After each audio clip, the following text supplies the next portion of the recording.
Good morning, everybody. This is Dr. Jingbo Louise Liu.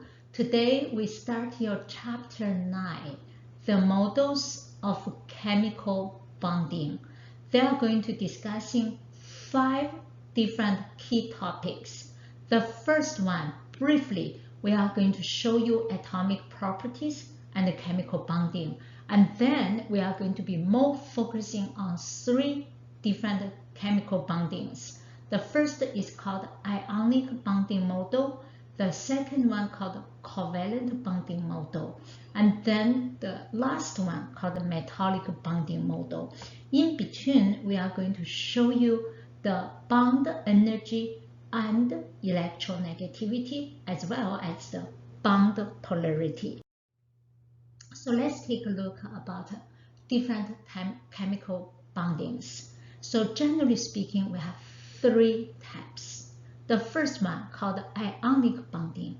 This ionic bonding involved in electron transfer between your metal and non-metal. For example, if you have sodium and chlorine, so Na and Cl2, these 2 different elements, they are going to form ionic compound when sodium loses electron, becomes the sodium cation. Simultaneously, your chlorine is going to gain the electron to form chloride, and then you produce an ionic solid. So, to summarize, the ionic bonding involves in the electron transfer, and this ionic bonding is usually observed when a metal bonds to a non-metal. The second type of chemical bonding is called covalent bonding. The covalent bonding involves in sharing of the electrons. The covalent bonding is usually observed when a non-metal bonds to another non-metal. For example, if you have 2 different non-metals, they are going to share electrons to form the different molecules. The last one called metallic bonding. The metallic bonding involves electron pooling. This metallic bonding occurs when the metal bonds to another metal. For example, you have different sodium metal. This sodium metal, they are going to be bonded together through the electron pooling. What does this mean? Meaning you have your metal core plus the electron C.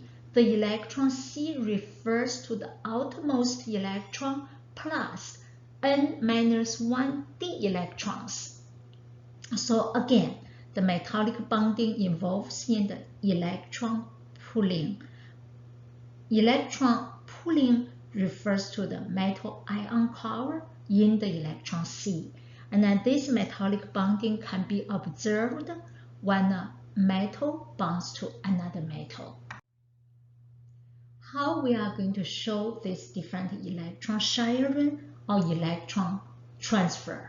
So we need to learn another important terminology called Lewis electron dot symbol. In order to complete the Lewis electron dot symbol, so we need to know several key points. The first one, this Lewis electron dot symbol usually is applicable for the main group elements, such as group 1 or group 1A, 2 or 2A, 13 or 3A, 14 or 4A, all the way to 18 or 8As. Those elements, they are called main group elements. Transition elements have lots of exemptions. In order to draw the Lewis symbol for any main group elements, we need to fulfill these couple steps. Step 1, we are going to locate the A group number, such as we said, 1A, 2A, 3A, 4A, 5A, 6A, 7A, and 8A. From there, you are going to determine the number of valence electrons. Usually the group A group numbers is correlating to the number of valence electrons. For example, your nitrogen in 5A, this number 5 represents the valence electrons of nitrogen. Say group 7A, chlorine. Chlorine related to 7 valence electrons. Yes, thank you. And then you are going to place 1 dot to represent 1 electron at a time on each of the 4 sides of your element symbol. For example, we have our nitrogen. You put 1 dot on 1 side per time. So let me do this. You have 5 valence electrons of your nitrogen. Put 1 dot on the left, another one on the right, and then third one bottom, the fourth one on the top, and then you have the 5th one. If you have more than 2 electrons, you pair them. Place a dot at a time on each of the 4 sides of the elemental symbol, and then you keep adding the dots and you pair them.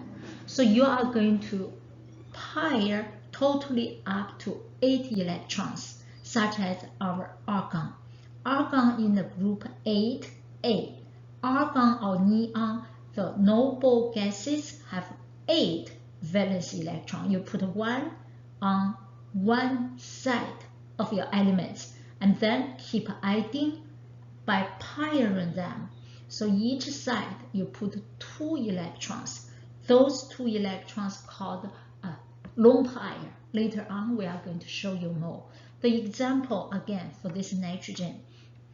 Some of you pair the electrons on top of the nitrogen. Some of them pair them on bottom or left or right. Again, it's up to you. Either of these would be applicable. So this is about the Lewis electron dot symbol. Lewis electron dot symbol represents the number of valence electrons. Those number of valence electrons, they are very critical for us to know during the bonding formation. So Lewis electron dot symbol and the bonding. For a metal, the total number of the dots in your Lewis symbol is the number of electrons that atom loses to form a cation. For the nonmetal, the number of unpaired dots equal the number of electrons that the atom gains to form an anion chemical species. So usually, if you have the electrons, they are going to share. For the nonmetal, the number of unpaired dotted electrons is the same as the number of electrons shared to form covalent bond. Later on, we'll show you when we're discussing the ionic bonding. There is one rule which is commonly used to state how the electron is going to be transferred or shared. It's called octet rule. The octet rule states that when atoms bond, they lose electron or gain electron or share electrons. For example, your sodium metal usually loses electron. Your fluorine, chlorine, the halogens, they tend to gain. Say if you have 2 oxygen atoms, they are going to share electrons. So in this case, they are going to attain a filled outer level of 8 electrons. Starting from your period 2, there are 2 atoms, they are special, or maybe 4. Hydrogen, helium. Sometimes they are lithium, the same. Lithium loses 1 electron, becomes 1s2. Hydrogen, you only have 1 electron. Your helium, you only have 2 electrons. In this case, they are going to follow duet rule, meaning 2 electrons will be involved in the outer level of 2 electrons. So that related rule you call the duet rule. Octet rule, again, to make it simple, corresponding to the 8 electrons for the out level of the electron. And about the first bonding is called the ionic bonding model. The ionic bond is formed when a metal transfers, or I may say loses, the electron or electrons. To whom? To a nonmetal. Your nonmetal is going to gain the electrons, and your metal forms an ion. This ion is called cation. Your nonmetal gains electron, forms an anion, negatively charged ion. The total number of electrons lost by the metal atoms equals the total number of electrons gained by the nonmetal. Let's see the example. So we are going to show you lithium and fluoride formation. So in order to depict the number of electrons transferred to form the ionic compounds, we have 3 approaches, 3 ways. The first one called the electron configuration, the second one called orbital diagrams, the third one called Lewis electron dot symbol. So let's review the first one, electron configuration. You have 2 elements, lithium and fluorine. First, we'll find the electron configuration for your lithium. You have 1s2, 2s1. For fluorine, 1s2, 2s2, 2p5. What you are going to do, your lithium is going to lose the outermost electron 2s1, becomes 1s2. Your fluorine is going to gain the electron, so the 2p5 becomes 2p6. 1s2, 2s2, 2p6. 1s2, 2s2, 2p5 becomes 1s2, 2s2, 2p6. You form fluoride. Further, you produce lithium fluoride. The second approach, the orbital diagrams. Again, you have your lithium. Your lithium has 3 electrons, so you put 1s2, 1s, 2 of them, 2s1. 2p orbital is empty. So correspondingly, your fluorine, 1s2, 2s2, 2p5. This 2s electron from your fluorine is going to be lost to the nonmetal fluorine. So your lithium forms the cation Li+. 2s electron has been lost to fulfill in the 2p orbital. Your lithium becomes cation. Your fluorine gains 1 electron, becomes to the fluoride, becomes to 2s2, 1s2, 2s2, and 2p, thank you, 6. And further, you produce lithium fluoride. About your electron dot symbol. This electron dot symbol is originally denoted by Lewis, who is a scientist. And then you write down the Lewis electron dot symbol for lithium. You only have 1 valence electron, so you put 1. And for your fluorine, you have 7 valence electrons. Again, you put 1 dot on one side, and then you keep adding by pairing them. Totally have 7 valence electrons. And the lithium valence electron is going to be lost to the fluorine. Fluorine valence electron will be paired. Lithium, you have no more valence electron, becomes to the cation. So similarly, your fluorine gains electron, I should say on the opposite. So your fluorine gains 1 electron, becomes fluoride. There's 3 different approaches. I do have one more. Ask everybody to show, to depict the ion formation of your sodium and oxide, O2 negative. So how you are going to use 3 different approaches to depict the formation of the cation and the anion. So I have the different solutions for you. I'll leave this for our students to finish by yourself. One point I want to mention. Your sodium, you have your 3s1, and your oxygen, you have 1s2, 2s2, 2p4, meaning oxygen can gain 2 more electrons. So again, how you are going to produce a product?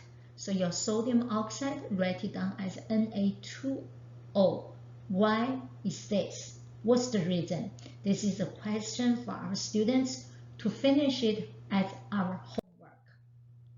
And about your lattice energy, there is a very important terminology which defines the strength of your ionic compounds. It's called lattice energy. The lattice energy is the energy required to separate, to divide 1 mole of an ionic solid into gaseous ions, such as your sodium chloride.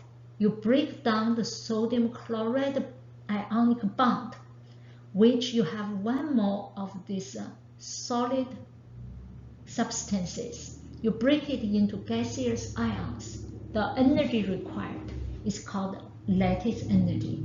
The lattice energy is a measure of the strength of your ionic compounds. And you can use Coulomb's law to describe or to quantify the lattice energy. Generally speaking, your electrostatic energy is directly proportional to the charge of your A and the charge of your B. The electrostatic energy is inversely proportional to the distance between the nucleus of your A and B. So meaning your electrostatic energy is directly proportional to the positively charged ion, cation, and anion charge, and is inversely proportional to the size of your cation and the size of your anion. So this value is also directly related to the third H lattice, the enthalpy change of your lattice energy. There are 2 important factors affected on your lattice energy. The first influencing factor is called ionic size. The second one called ionic charge. When the ionic size increases, your lattice energy decreases. The lattice energy therefore decreases down a group in your periodic table. If you have lithium, sodium, potassium, rubium, when you form the ionic compounds, so that lattice energy decreases from top to bottom if the negatively charged ions are the same. Second key point, the ionic charge increases, the lattice energy increases. For example, you have let's try sodium, magnesium, aluminum. Sodium is positively 1 charge, magnesium positive 2, aluminum positive 3. If the negative ions are the same, so the lattice energy will be increased from lithium. Let me try the sodium, magnesium, and aluminum. So also we have different examples for our students to study. This plot showed you 16 different compounds composed of 1A and 7A elements. You have lithium, sodium, potassium, rubium. You have fluoride, chloride, bromide, iodide. You have these 4 different halogens, 4 different alkyl metals. They are going to form 16 different compounds. What you are going to see? You are going to see the trend in the lattice energy. First of all, the lattice energy is affected by the ionic size and the ionic charge. For example, if you have this lithium fluoride, sodium fluoride, potassium fluoride, rubium fluoride, negatively charged ions all the same. What did you see? With the ionic radius increases, the lattice energy decreases. So the lattice energy decreases, so down the group. And also, when you see this negatively charged ions, let's take a look of the, say, potassium fluoride, potassium chloride, potassium bromide, potassium iodide. With the negatively charged ion radius increase from 130 pm to 220, so the lattice energy decreases. That's the essential trend. Some properties of your ionic compounds. Generally speaking, there are 3 key properties of your ionic compounds. Point 1. The ionic compounds tend to be hard, rigid, and brittle. The ionic compounds normally have high melting points. To be honest, I barely see the ionic compounds vaporize. Maybe can be, but lots of time they can be melted from solid to liquid. Second key point, the ionic compounds do not conduct electricity in the solid state. Sodium chloride by itself as a solid is not going to conduct electricity. However, when the ionic compound becomes to melted or dissolved, they are going to conduct electricity. What are the reasons? For your ionic compounds, in the solid states, the ions are fixed in the place in your lattice and they cannot move freely, meaning the ionic compound cannot conduct electricity.